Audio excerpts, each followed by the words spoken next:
I'm Chad Douglas. We continue our Connect to Congress initiative with U.S. Congressman Darin LaHood of Illinois' 18th District. Let's get straight to it, Congressman.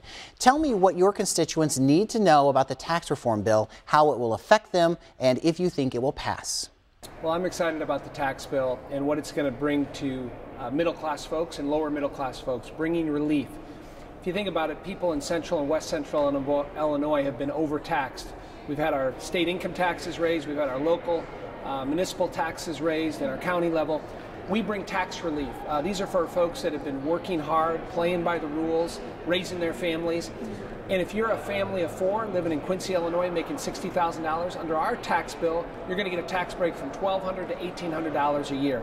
That's good. If you have a home that's $500,000 and less, which 95% of our constituents do, you get the mortgage interest deduction. You can deduct your interest. If you pay property taxes in Illinois of $10,000 and less, you're going to be able to deduct those. That's a good thing. We double the standard deduction. It goes from $6,000 to $12,000 if you're an individual. If you're a family, it goes from $12,000 to $24,000. 70% of the people in our district, they use that standard deduction. That's a good thing for the middle class. These are all things that add up to relief for the middle class, and that's what we focus on here. So it's disappointing this is partisan, that Democrats continue to talk about this, but they're entitled to their opinion. They're not entitled to their facts. 95% of the people in our district are going to get a tax break. The other part of this is getting the economy roaring again. We all want to spend money on things we believe in: infrastructure, education, research, science, all those things. But when you have a growth rate that's maybe 1.5% or 1.8% like we've had over the last 8 years, you don't have that money. The growth rate this year is up to about 3%. Under our tax bill, this is going to get the economy roaring again. We look at small and medium-sized businesses, giving them a tax break. So they go from upwards to 30% tax rate down to 25%. Corporations go down to 20%. But talk to any business, whether you're a Main Street business in Quincy or you're a large corporation. What are they going to do with that tax break? It's going to go into wages. It's going to go into hiring more people, expanding their business. That's good for our economy, and that's what our tax bill will do. How likely are we to see at least a partial government shutdown before the end of the week? Well, listen, we shouldn't shut down the government, and so we're doing everything we can to make sure that doesn't happen. I anticipate we'll have a continuing resolution that'll go towards the end of the month here so that we can get the tax bill done and then work on how we fund the government next year. But that's the last thing we should be focused on, is shutting down the government. There's a lot of good things going on in the country right now, and so I anticipate we'll pass a continuation tomorrow. Sexual harassment is a big topic these days, even on Capitol Hill. How serious do you take this, and what do you think needs to be done about it? We should not be having people in elected office that engage in this type of activity. That is wrong.